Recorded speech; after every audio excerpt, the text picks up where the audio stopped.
Hi అండి, అందరు ఎలా ఉన్నారు? ఈరోజు అయితే పుట్టగొడుగుల కర్రీ ఎలా చేయాలో చూపిస్తాను. మష్రూమ్స్ ముందుగా అయితే మష్రూమ్స్ శుభ్రం చేసుకోవడానికి అయితే హాట్ వాటర్ అయితే పెట్టుకుందాం. దీంట్లో కొద్దిగా అయితే సాల్ట్ కూడా వేసుకోవాలి.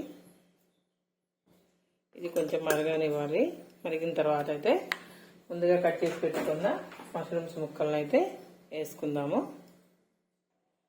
ఇప్పుడు వాటర్ అయితే కొంచెం బాయిల్ అయినాయి కదా, ఇప్పుడు చిన్న చిన్న ముక్కలుగా కట్ చేసుకున్న మష్రూమ్స్ని అయితే ఇలా వేసుకుందాము హాట్ వాటర్లో.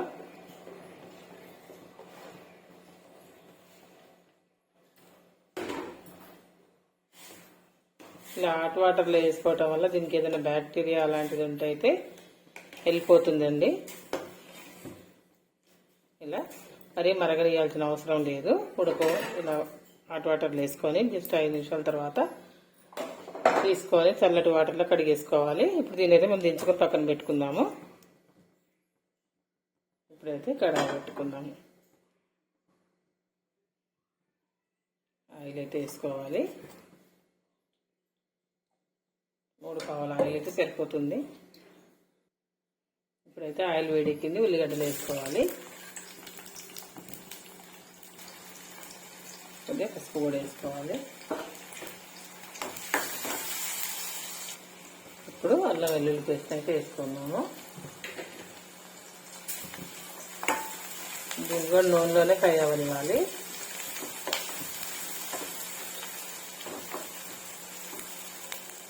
ఈ మష్రూమ్స్ అండి మనం పులుసు కూడా చేసుకోవచ్చు. చింతపులుసు పోసుకొని దగ్గరగా చాలా బాగుంటుందండి. ఇప్పుడంటే మనకి ఇలా పెంచడం వల్ల దొరుకుతుంది ఎప్పుడు పడితే అప్పుడే. కానీ అప్పుడు మా చిన్నప్పుడు అయితే వర్షాకాలంలోనే పుట్టల మీద మొలుస్తుండే ఎంత బాగుంటుండేనా అండి. నాకైతే ఫుల్ ఇష్టం, నా ఫేవరెట్ డిష్ కూడా. మా అమ్మ అప్పటికప్పుడు వాటిని తీసుకొచ్చి చక్కగా కోసి గుడ్లు ఉంటుండే, పులుసు పెడుతుండే. చాలా అంటే చాలా బాగుంటుండే. ఇప్పుడు ఇలా ఫ్రై అయింది కదా. ఇలా ఫ్రై అయిన తర్వాత మనం ముందుగా హాట్ వాటర్లో వేసుకున్నాం కదా ఇందాక, వాటర్ అయితే శుభ్రంగా కడిగేసుకొని, అలా కడిగేసుకోవటం వల్ల అదైతే చక్కగా వాటికి పట్టినదంతా పోతుంది మురికి. ఇప్పుడు ఇలా వేసుకున్నాము. ఇప్పుడు మనం దీన్ని అయితే కలుపుకున్నాము. నూనెలోనే ఇది కూడా కొంచెం ఫ్రై అవ్వాలి.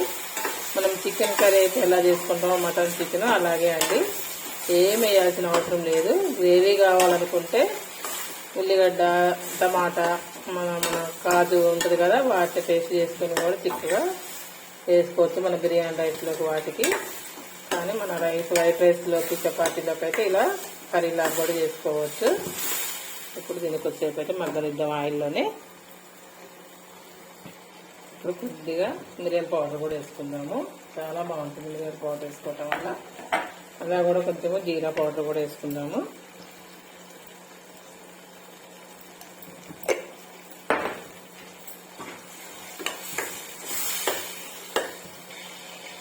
ఇప్పుడు కారం కూడా వేసుకోవాలి కొద్దిగా లైట్గా. మిరియాల పౌడర్ వేసుకున్నాం కాబట్టి కారం అయితే తక్కువగానే పడుతుంది. అది ఇష్టం అండి, కొద్దిగా ఎక్కువ తినాలి స్పైసీగా అనుకునే వాళ్ళు కొద్దిగా కూడా వేసుకోవచ్చు. చూడండి ఎలా ఉందో, చికెన్ కర్రీ లాగా అయితే అనిపిస్తుంది కదా. చాలా బాగుంటుందండి. చాలా విటమిన్స్ కూడా ఇందులో ఉంటాయి. అసలు చపాతీలోకి, రైస్లోకి చాలా చాలా బాగుంటుంది.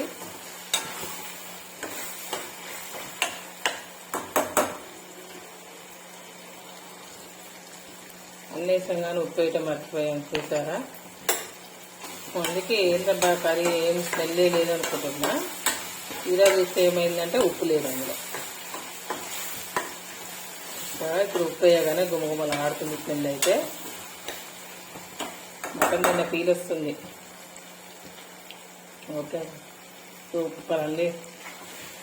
నిజంగా చెప్తున్నా నేను, దొరికితే మీరు కూడా తెచ్చుకొని ఇలా చేసుకొని తినండి, చాలా బాగుంటుంది. ఇప్పుడైతే మనం చికెన్ కూడా తినలేదు కదండి, బర్డ్ ఫ్లూ వచ్చిందని. ఇలాంటి ఏమైనా దొరికి తీసుకొచ్చుకొని తినొచ్చు. మటన్ కూడా అంత కాస్ట్ అయితే పెట్టలేము.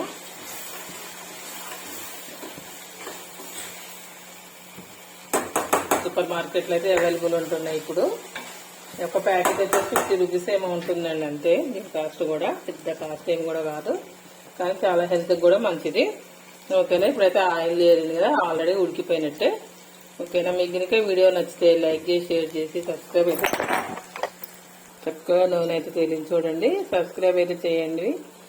ఓకేనండి, లైక్ చేయటం మాత్రం మర్చిపోకండి. ఎవరైనా కొత్తగా చూసే వాళ్ళు అయితే సబ్స్క్రైబ్ చేయండి వీడియోని.